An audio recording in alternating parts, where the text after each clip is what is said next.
ఏం కాదు ఏం కాదు. డబ్బు ఉంటేనే సార్ ఈ లోకం, డబ్బు ఉంటేనే వాళ్ళు వచ్చారు, ఫైనాన్స్ వాళ్ళు వచ్చారు, ఏసీపీకి సిఏకి డబ్బులు ఇచ్చారు, ఇక సైలెంట్ అయ్యారు వాళ్ళు. అది సార్ ఖమ్మం ఏసీపీయా? క్రైమ్ బ్రాంచ్ ఏసీపీకి డబ్బులు ఇచ్చారు నిన్న వాళ్ళు.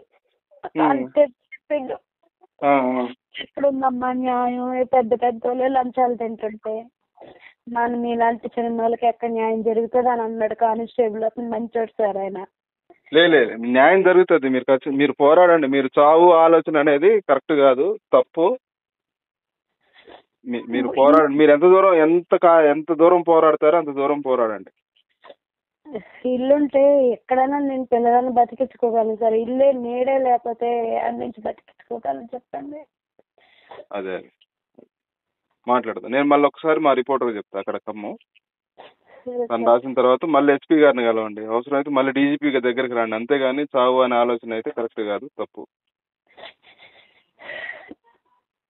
పోరాడండి ఏం కాదు. న్యాయం జరుగుతుంది, ఖచ్చితంగా న్యాయం జరుగుతుంది. ఎందుకు పిల్లల జీవితం ఆవిడ చేయడం? అంత స్థలం ఉంది, అంత వాళ్ళు శ్రీ చైతన్య స్కూల్లో చదివిస్తారు. మా ఆయన మాకు ఇంట్లో ఉన్న లేకపోయినా ముందు ఫస్ట్ నుంచి పిల్లగాళ్ళని ఇంగ్లీష్ మీడియం చదివించారు. మా ఆయన రోడ్డు వర్క్ చేస్తారు సార్ పాలవంచలో, జీవర్ కన్స్ట్రక్షన్ లో ప్లాంట్ ఆపరేటర్.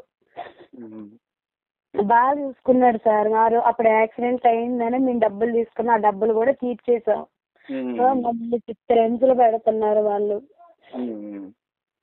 డబ్బులు తీర్చకపోతే సరే నేను దొంగను అవుతాను, డబ్బులు తీర్చి కూడా నన్ను ఇంత వేధిస్తున్నారు. అదేలే మరి 2 లక్షలకి 50 లక్షలు కట్టడం అంటే చాలా దారుణం కదా. ఎంత పీడిస్తున్నారు సార్ వాళ్ళు. నేను మళ్ళీ ఒకసారి ప్రయత్నం చేస్తాలేమ్మా. మీరు ఎలాంటి ఆలోచన ఏం పెట్టుకున్నారు? ఒకసారి చూడండి సార్. ఆ పిల్లలు చూస్తే జాలనిపిస్తుంది సార్ నాకు. అదేమ్మా అదే చేద్దాం. చేతనేం చేద్దాం. పోరాడండి.